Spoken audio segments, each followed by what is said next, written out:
I first started out my life in art and color as a painter, and I was painting white still lifes. That was my big thing.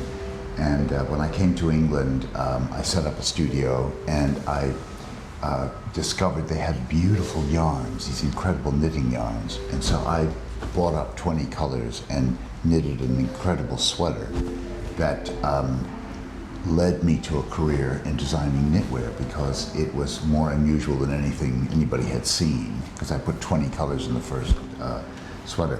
So I've just developed this career in textiles, which I love more than painting, you know, sort of. It was just a fantastic way of dealing with color in a different way from working on an easel and from a still life. You made something that people could wear out into the world, so that what you created was mixing with the tapestry of color in the world. And then from there I went on to doing needlepoint and did books on all of these things, and then on to patchwork quilts, which is my big market right now, is designing textiles and making these patchwork quilts and doing books on them. Primarily our world is about putting together colour arrangements, and then we put those into books to inspire people to have a go at them themselves. For us, the highest compliment we can have is somebody will come up to us and say, look what I've made, inspired by your work. They've taken our structure but done their own colourway.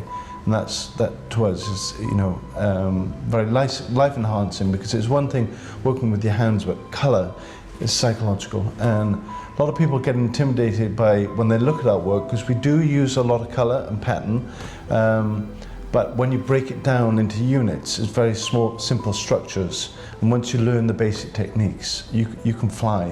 When I'm designing these days, I'm designing from a collection that I have designed and is on the market at that particular season. So we try to limit it to 20 so that you can give the instructions for people to carry it out in the books.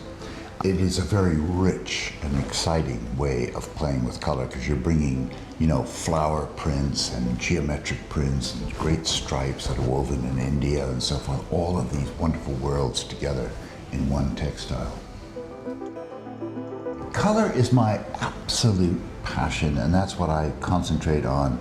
I'm not terribly interested in different textures and different types of yarn and so forth, as long as the color is rich and exciting.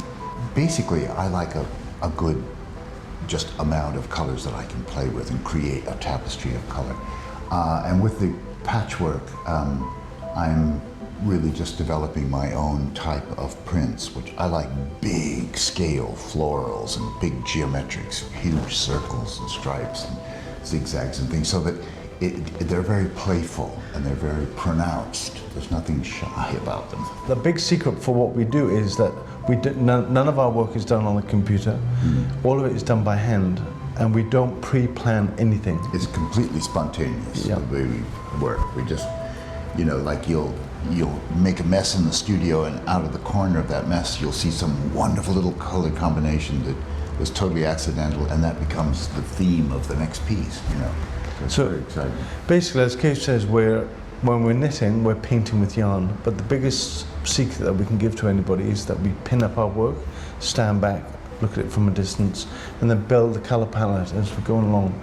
Nothing is preconceived, and so it's a very organic kind of process. Color affects us so emotionally. You know, I've had experiences where I've gotten incredibly frustrated in my mind because something's not going right. You know, like everyone has those days where you're just in a turmoil in your head. And I've come across a field of flowers, or an amazing room that's just painted a wonderful color, or a fantastic painting or tapestry hanging in a room. And I can just feel myself, my spirit rising and my worries sinking away, because it just is a powerful force if we open ourselves to it.